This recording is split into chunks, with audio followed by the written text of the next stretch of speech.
I trusted my wife with my life, my career, my secrets. She betrayed me in the cruelest way possible. She set me up so perfectly that I almost went to prison. But she didn't know one thing: I know how to wait. And when her world started crumbling down, I stood right there and watched.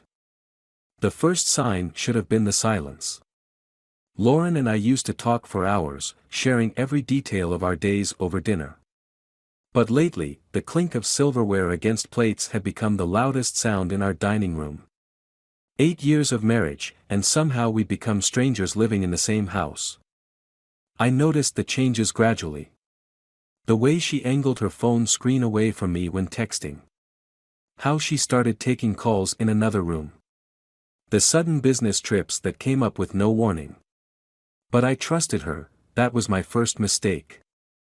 I was making partner at Harrison & Reed, one of Philadelphia's top law firms. Lauren ran her own real estate business, finding prime properties for wealthy clients. We were the perfect power couple, at least on paper. Our Christmas cards showed bright smiles and coordinated outfits. Our social media feeds were filled with vacation photos and anniversary celebrations. But behind closed doors, something had shifted. The morning everything fell apart started like any other. I was reviewing case files in my office when heavy footsteps echoed down the hallway. 2 FBI agents appeared in my doorway, badges glinting under the fluorescent lights. Daniel Hunt. The taller one stepped forward. "We have a search warrant." I watched in stunned silence as they methodically took apart my office. They found thumb drives I'd never seen before hidden in my desk drawers. Files appeared on my computer that I hadn't created. Everything pointed to a sophisticated money laundering operation, one that apparently led straight to me. The evidence was overwhelming: offshore accounts, forged signatures, fake companies, all carefully constructed to implicate me. Someone had spent months, maybe years, building this trap. And I'd walked right into it. Lauren visited me at the police station the next morning. She wore the navy blazer I'd given her for her birthday, her face a perfect mask of concern. But there was something cold in her eyes that I'd never seen before. "I'm so sorry, Daniel," she whispered, not quite meeting my gaze. "I wish I could help, but I can't be involved in this." 24 hours later, my secretary forwarded me an email. Lauren had filed for divorce. That's when all the pieces fell into place. The late nights. The hidden phone calls. The mysterious business partner she'd mentioned but I'd never met. His name was Simon Marshall, and he specialized in financial technology consulting. Or at least, that's what his LinkedIn profile claimed. I hired the best criminal defense attorney I could afford and posted bail. Then I started digging. It took me 3 weeks to uncover the truth. Lauren and Simon had orchestrated everything. They'd used my credentials, my reputation, my trust to execute their scheme. While I faced decades in prison, they planned to walk away with millions. They thought they'd broken me. They expected me to crumble, to take a plea deal, to disappear into the system. They didn't know that revenge is a dish best served strategically. I reached out to a former client, a private investigator named Mike Reeves. "I need everything," I told him. "Every meeting, every call, every transaction. I want to know what they eat for breakfast and where they buy their coffee." Mike's surveillance revealed their pattern. Lauren and Simon met 3 times a week at a small cafe in Rittenhouse Square, careful to maintain a professional distance in public. But the photos caught the lingering touches, the intimate glances. They'd been planning this for at least 2 years. I gathered evidence methodically. Bank statements. Security footage. Email trails. But I didn't turn it over to the FBI, not yet. I needed something more. I needed them to feel completely secure before I destroyed their world. So I waited. I watched as Lauren moved into a luxury apartment in Society Hill. I said nothing when she and Simon announced their engagement 6 months after our divorce. I stayed silent as they began renovating a historic mansion in the main line, spending my stolen money on imported marble and custom woodwork. Lauren celebrated her new life on Instagram. Photos of wine tastings in Napa Valley. Charity galas where she draped herself in diamonds. The perfect wedding at the Rittenhouse Hotel, where she promised to love Simon forever, just as she'd once promised to love me.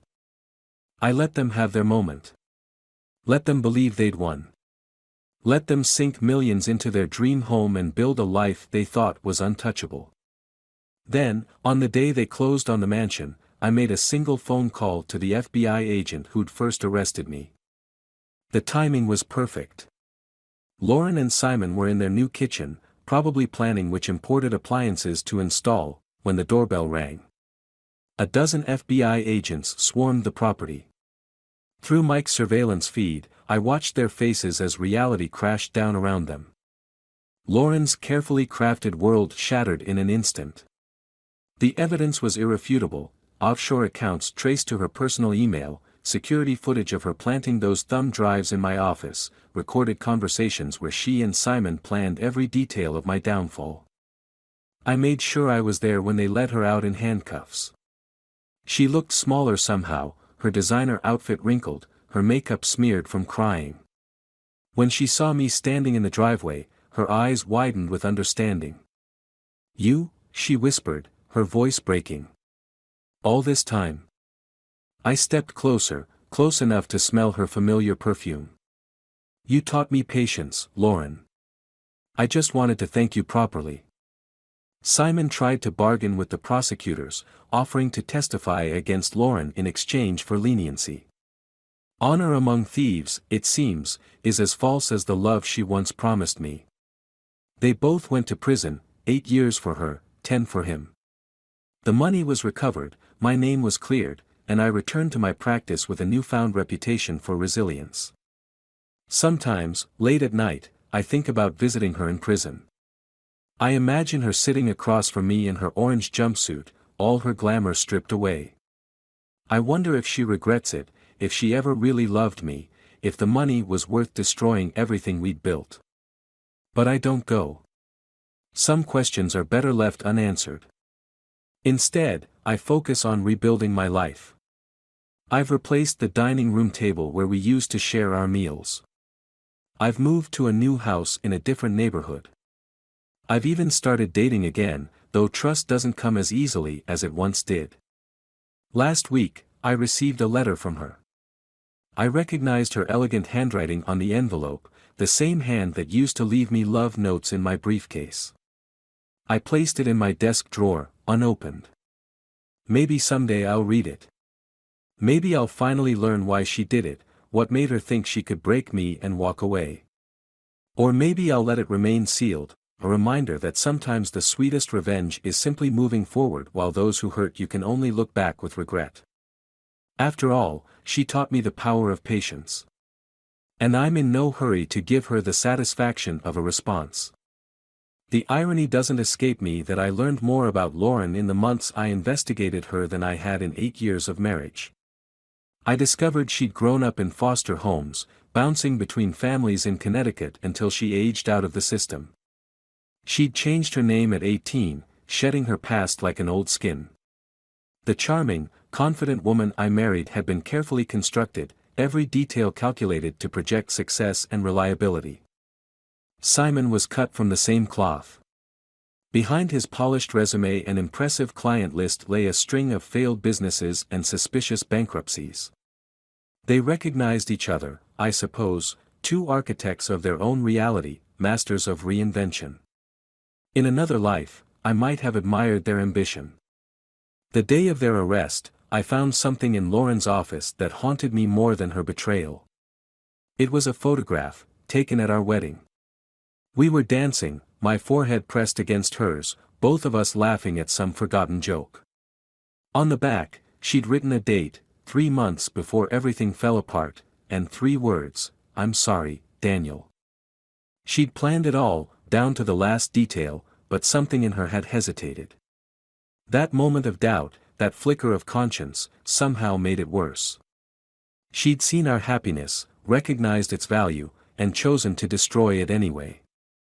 My revenge wasn't just about justice or retribution. It was about understanding. Every piece of evidence I gathered, every secret I uncovered, helped me reconstruct the woman I thought I knew. The real Lauren was more fascinating than the wife I'd loved, a brilliant, ruthless strategist who'd nearly orchestrated the perfect crime. The investigators found other victims in their wake. 3 other men, all successful professionals, all systematically ruined by Lauren and Simon's schemes. But I was different. I was the only one who'd fought back, the only one who'd turned their own methods against them. Their trial became a media sensation. The press called it the perfect couple's perfect crime. Cable news dissected every detail of our marriage, analyzing old photos for signs of deception. Podcasters debated whether Lauren was a sociopath or simply opportunistic. I declined all interviews, but I attended every day of the proceedings, watching from the back row. Lauren's testimony was a masterclass in manipulation. She wept at the right moments, expressed remorse with perfect timing. She claimed Simon had pressured her, that she tried to back out but felt trapped. The jury didn't buy it. The evidence I'd gathered was too thorough, the paper trail too clear. What the media didn't report was the moment after her sentencing, when our eyes met across the courtroom. There was no hatred in her gaze, no anger at being caught. Instead, I saw something that chilled me, respect. She nodded slightly, acknowledging the student who had surpassed the teacher. The letters started arriving a month into her sentence. One every week, like clockwork. Each envelope bears her inmate number now instead of our shared address, but her handwriting remains elegant, determined. They sit in my desk drawer, a growing archive of unread confessions or justifications or perhaps more lies. Simon writes too, offering to tell me the real story, in exchange for supporting his parole. His letters go straight to the shredder. He was never more than Lauren's puppet, a convenient accomplice who thought he was the mastermind. I almost pity him. Almost. My colleagues whisper about me now. They admire my resilience but keep their distance, as if betrayal might be contagious. The junior associates research every client's background twice, terrified of missing another elaborate conspiracy. My reputation for detecting deception has made me the firm's unofficial fraud expert. I've had marriage proposals from strangers who followed the case, women who swear they'd never betray me like Lauren did. They don't understand that trust, once shattered, doesn't heal cleanly. The edges remain sharp, ready to cut anyone who gets too close. Last month, I received a different kind of letter. A production company wants to make a movie about our story. They offered a substantial sum for the rights, promising to portray me as the hero who outsmarted the Black Widow. I haven't responded. Some stories aren't meant for Hollywood endings. Instead, I focus on the small victories. I'm mentoring young lawyers, teaching them to look beyond surface appearances. I've started a support group for victims of financial fraud, helping others rebuild their lives and confidence. Lauren took 8 years of my life, but she gave me a purpose in return. The unopened letters continue to arrive, each one a reminder of the thin line between love and deception. Sometimes, late at night, I trace my fingers over her handwriting, feeling the slight indentations in the paper. The words she pressed so carefully onto each page remain hidden, like the truth about our marriage, visible only when held up to the light at exactly the right angle. But I've learned that some mysteries are better left unsolved. The woman I loved never really existed, and the one who replaced her is a stranger I hope never to truly understand. My revenge was complete, but victory tastes different than I imagined. It's not sweet or bitter, it's simply empty, like the space she left behind. So I keep her letters sealed, a reminder that the most dangerous traps are the ones we walk into willingly, believing we're heading toward happiness. Lauren taught me that love is the perfect cover for betrayal. I taught her that patience is the perfect foundation for revenge.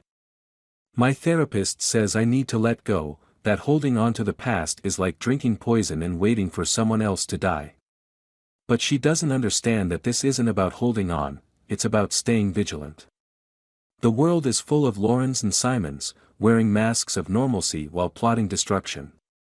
My experience has become a lens through which I view every relationship, every business deal, every casual interaction. Sometimes I dream about the life we might have had if it had all been real. The children we talked about having, the vacation home in Cape Cod we planned to buy, the quiet Sunday mornings that seem to stretch into infinity. In these dreams, Lauren's smile holds no secrets, and my trust in her is unmarred by suspicion. I wake from these dreams feeling more alone than ever. Yesterday, I drove past our old house. The new owners have painted it blue, planted different flowers in the garden. Through the window, I caught a glimpse of a family having dinner, a scene so ordinary it hurt. They have no idea their home was once the stage for such elaborate deception. They sleep peacefully in the bedroom where Lauren and Simon probably plotted my downfall. Life has a way of coming full circle. Last week, a new client came to my office, a successful surgeon who suspected his business partner of embezzlement. As he described the subtle changes in behavior, the unexplained financial discrepancies, I saw the familiar pattern emerging. But this time, I knew exactly what to look for. We caught the theft before it destroyed his practice, before trust could curdle into betrayal. The client asked me how I knew where to look, what signs to watch for. I considered telling him my story but decided against it. Some knowledge comes at too high a price to share casually. Instead, I simply told him that experience is the best teacher, even when the lessons leave scars. Lauren will be eligible for parole in 3 years. The thought doesn't frighten me anymore, but it does make me wonder. Will she try to see me?